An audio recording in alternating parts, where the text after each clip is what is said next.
Satnam. My name is Guru Fatha Singh. I'm a teacher of Kundalini Yoga.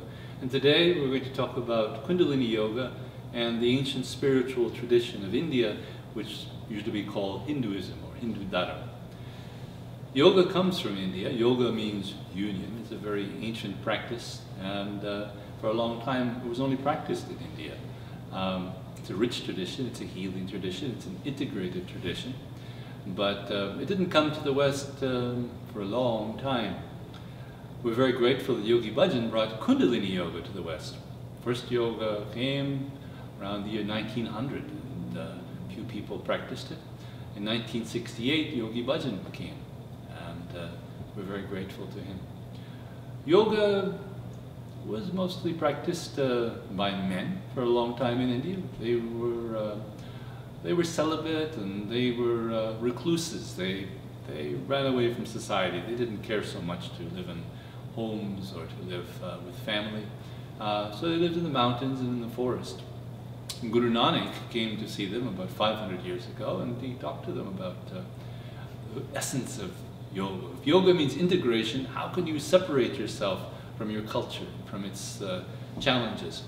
And so he encouraged them to be engaged in culture and in society, and to make sacrifices rather than to escape. This yoga of Kundalini Yoga was kept as a secret in India for a long time.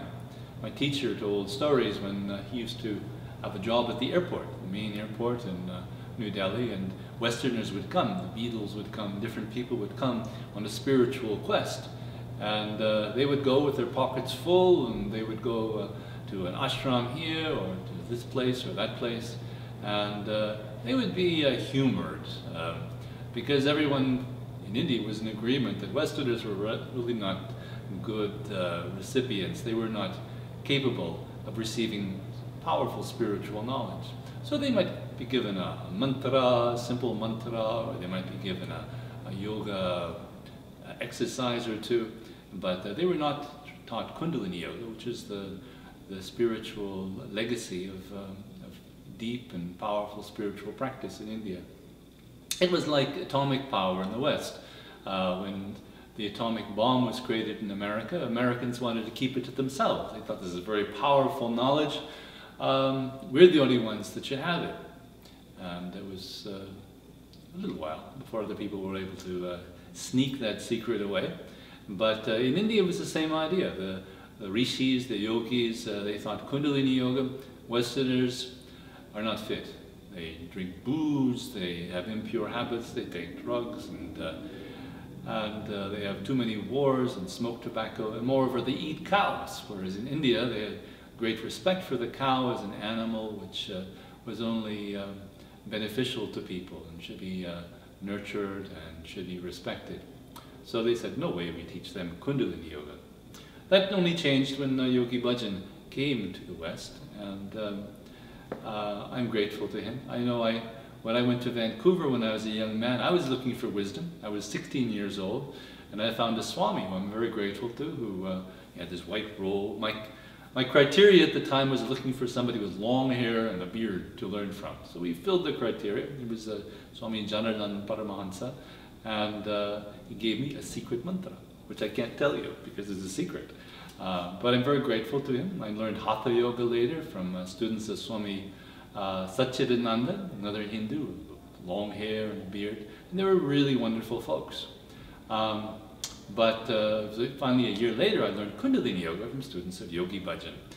And Yogi Bhajan's difference was that he took this secret Kundalini Yoga and he trusted Western young people with it. He saw that they had rebelled from their materialistic and warlike culture, and they wanted to sacrifice and to dedicate themselves to something better, to a better future. And he saw their sincerity.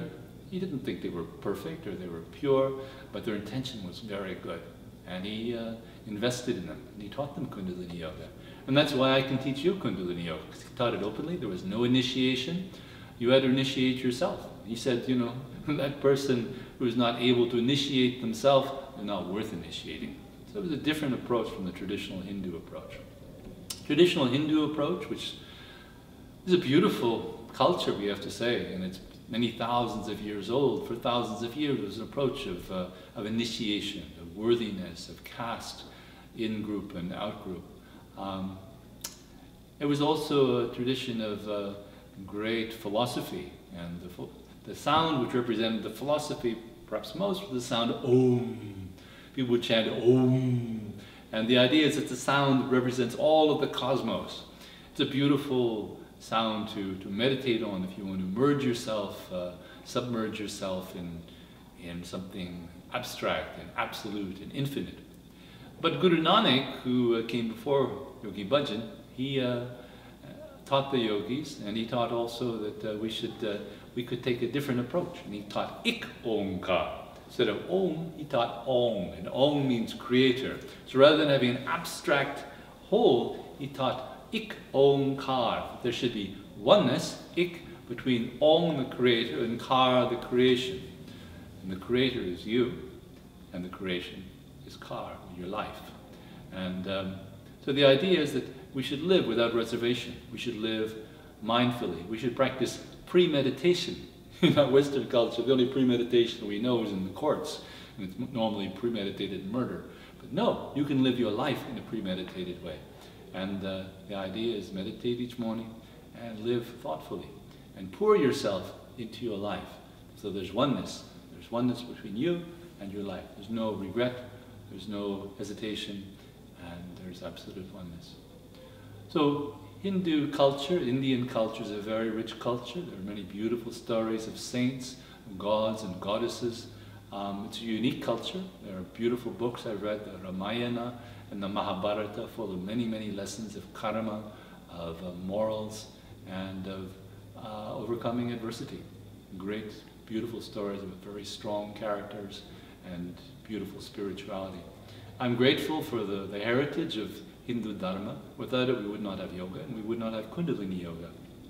And I am very grateful to you for taking this time to share this heritage with me. Thank you. Satnam.